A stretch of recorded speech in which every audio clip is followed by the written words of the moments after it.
Mari bergerak bersama guru penggerak, menebar manfaat bagi pendidikan merdeka. Lekas bergerak dalam pendidikan penggerak, ciptakan generasi unggul penopang bangsa. Mari bergerak, lekas bergerak, dan selalu menggerakkan.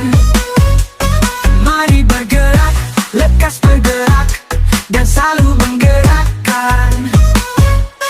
Mari bergerak bersama guru penggerak, menebar manfaat bagi pendidikan merdeka. Assalamualaikum warahmatullahi wabarakatuh. Waalaikumsalam warahmatullahi wabarakatuh. Baik Pak Kep, terima kasih atas waktunya pada kesempatan hari ini. Beberapa hal yang perlu saya ingin konfirmasi kepada Pak Kep tentang bagaimana tata cara pengambilan keputusan yang ada di sekolah ini.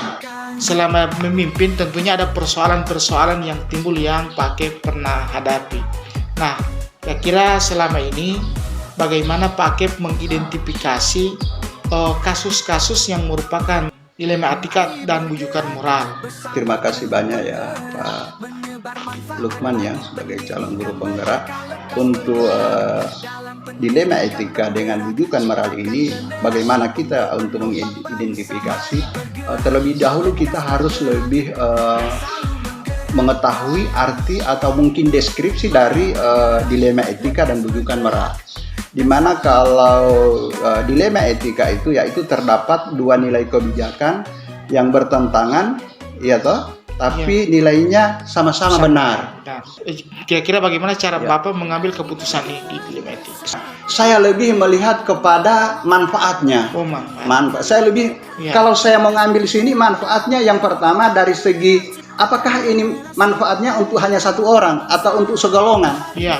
Saya lebih ke manfaatnya. Jika seandainya yang satu ini untuk lebih, kalau misalnya untuk katakanlah unit sekolah kita, maka saya harus karena dua-duanya benar. Ya. Tapi saya lihat mana yang lebih besar. Ya, saya begitu Pak. Ya, baik. Terima kasih Pak Kep. Kemudian yang berikut Pak Kep, kira-kira dalam pengambilan keputusan itu tentang dilema etika, tentunya ada langkah-langkah Pak Kep ya. Kira-kira langkah-langkah dan prosedur apa yang Pak Kep ambil dalam pengambilan keputusan itu? Sebagai pimpinan tentunya, saya harus lebih mencermati pertama kejadian itu. Iya. Tapi sebelum saya memutuskan harus saya diskusikan dengan teman-teman, ya katakanlah guru-guru, wakil kepala sekolah sebelum saya memutuskan. Dari langkah-langkah tersebut Pak Kep yang selama ini Pak Kep ambil, nah kira-kira menurut Pak Kep mana yang lebih paling efektif dalam pengambilan keputusan? Langkah efektif itu kita harus berdiskusi dan harus kolaborasi dengan sesama teman. Iya, baik Pak Kep. Nah, dari pengambilan keputusan ini tentu ada tantangan Pak Kep.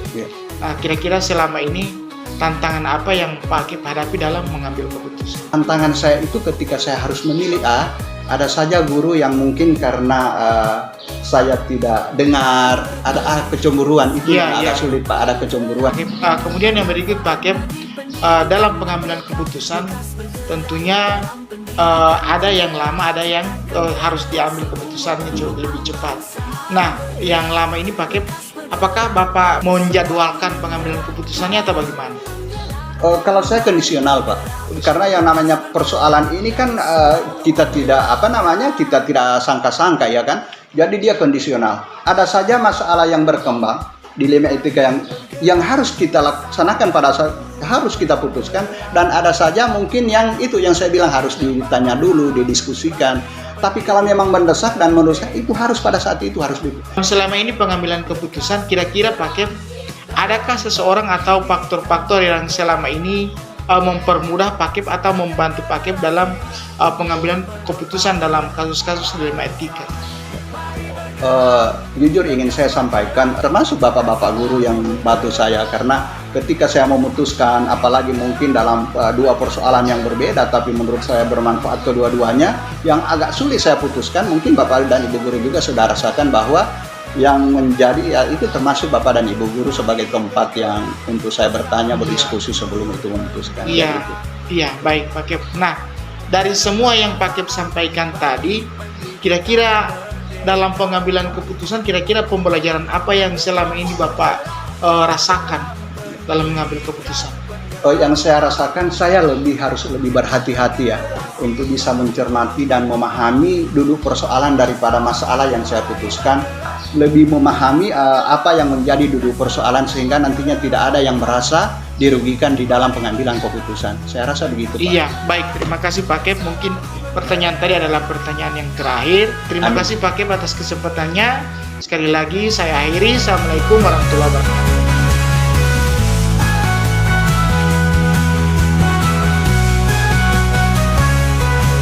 Assalamualaikum warahmatullahi wabarakatuh. Assalamualaikum warahmatullahi wabarakatuh. Baik, terima kasih Pak Kep atas kesempatannya. Perkenalkan, nama saya Lukman Idrus. Saya calon guru penggerak angkatan 10 Kabupaten Bualimo. Dalam hal ini saya meminta waktunya Pak Kep untuk bisa saya wawancarai tentang bagaimana cara-cara pengambilan keputusan tentang dilema etika dan bujukan moral di SMP Negeri 13 Pusat ini. Nah, tentunya selama ini Pak Kep ada persoalan-persoalan yang muncul selama Bapak memimpin SMP ini. Nah, selama ini kira-kira bagaimana Bapak identifikasi kasus-kasus yang merupakan itu adalah dilema etika ataupun bujukan moral? Baik, dalam menangani kasus-kasus baik dalam hal dilema etika atau bujukan moral, ada 3 hal yang kami lakukan penanganan. Yang pertama, penanganan itu kami lakukan ketika orang yang melakukan merasa etikanya terganggu dan moralnya terganggu itu melapor.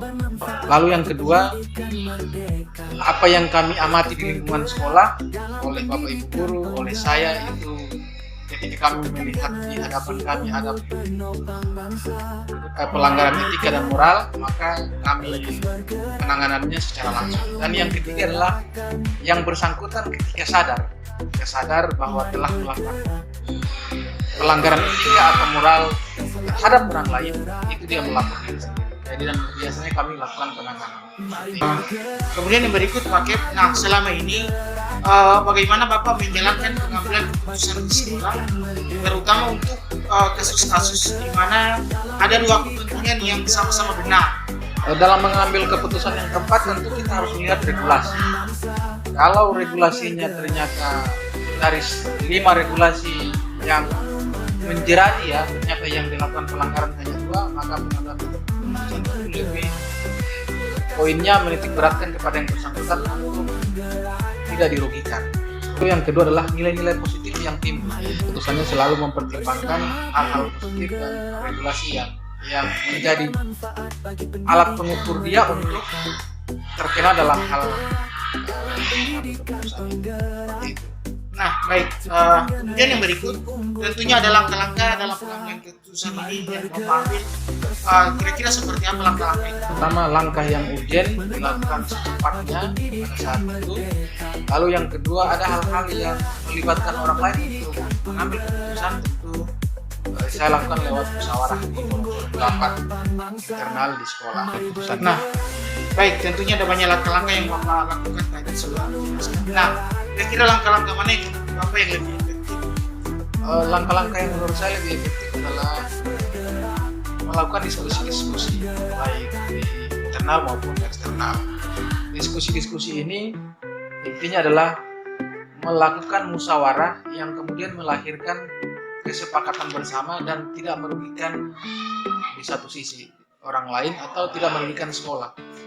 Tanpa melakukan diskusi dan kerjasama dalam hal-hal tertentu termasuk bermusyawarah, tidak akan menemukan titik temu. Pasti ada celah yang membuat orang lain marah, membuat orang lain merasa seperti itu. Dalam pengambilan keputusan ada tantangan yang Bapak hadapi selama ini. Nah, kira-kira tantangan seperti apa yang Bapak hadapi dalam mengambil keputusan? Ada tantangan kalau dari sisi internal adalah guru-guru yang kemudian mereka juga punya data-data kuat berseberangan keputusan dengan saya. Tapi itu semua nanti kita akan arahkan di rapat. Kalau memang tetap tidak ketemu, kita lakukan voting. Banyak cara yang kita lakukan. Musyawarah yang kami lakukan, kalau misalnya setuju, maka tidak perlu voting.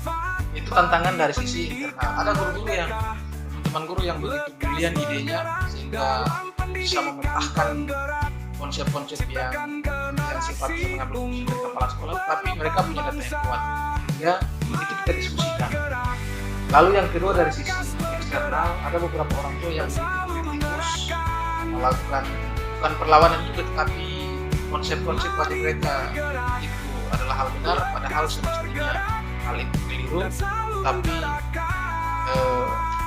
disampaikan seolah-olah itu menjadi benar, sehingga ini menjadi tantangan. Tapi dengan kita lagi-lagi dengan saling berdiskusi, memberikan masukan, itu semua bisa jalan lancar, dan tantangan-tantangan itu menjadi luluh dalam waktu yang tidak terlalu lama. Jadi ada tantangan tapi bukan menjadi persoalan.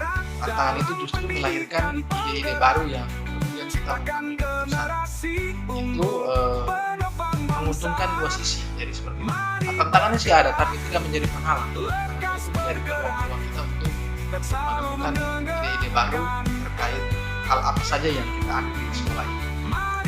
Iya, baik. Nah, untuk selanjutnya Pak Kep, nah dalam pengambilan keputusan itu terkait dengan dilematika, kira-kira Bapak ada membuat jadwal tersendiri atau tidak dalam pengambilan keputusan ini? Dalam pengambilan keputusan yang sifatnya berkaitan dengan tugas pokok dan fungsi dan berkaitan dengan kinerja guru. Nah, contoh kasus mengambil keputusan mengikuti kurikulum 2013 atau kurikulum Merdeka. Ini juga kan bagian dari pengambilan keputusan, dan itu kita rapatkan, kita baca peluangnya, baca tantangannya, kita analisis, lalu kita tentukan. Itu yang sifatnya terjadwal. Itu terjadwal itu kita perlu mempersiapkan konsep. Untuk selanjutnya Pak Kep, nah kira-kira adakah seseorang atau mungkin faktor-faktor yang selama ini mempermudah Bapak dalam melakukan pengambilan keputusan tentang dilematika? Ada tentu banyak faktor yang sangat membantu saya dalam mengambil keputusan, termasuk teman-teman guru dan tenaga pendidikan. Yang paling berperan itu adalah wakil dan urusan-urusan. Ini paling berperan, misalnya wakil kepala sekolah ini ikut membantu, baik saya berada di sekolah maupun berada di luar sekolah jika melakukan kegiatan dinas luar di luar sekolah. Lalu yang kedua adalah teman yang terlibat dalam urusan, ada urusan kurikulum, urusan kesiswaan, urusan sarpras, urusan humas. Iya, baik. Ini pertanyaan terakhir Pak Kep. Nah, dari semua yang telah Pak Kep sampaikan, pembelajaran apa yang Bapak bisa petik dari pengalaman-pengalaman yang Bapak sudah lakukan dalam pengambilan keputusan tentang dilematika? Baik, pembelajaran yang saya ambil dari pengambilan keputusan tentang dilematika dan moral ini adalah berdiskusi dan bermusyawarah. Ini luar biasa sekali. Kalau selama ini tanpa itu terus rasanya pincang, terlihat otoriter sekali kita dalam mengelola sekolah. Musyawarah dan berdiskusi itu melahirkan hal-hal baru dan aktivitas baru. Itu adalah pertanyaan terakhir. Terima kasih Pak Kep. Saya juga ada beberapa hal yang bisa saya petik dari diskusi kita hari ini. Ini tentang pengambilan keputusan ini adalah intinya kita mengedepankan musyawarah. Nah, jadi terima kasih Pak Kep atas kesempatan ini. Saya akhiri. Assalamualaikum warahmatullahi wabarakatuh. Salam. Bergerak dan selalu menggerakkan.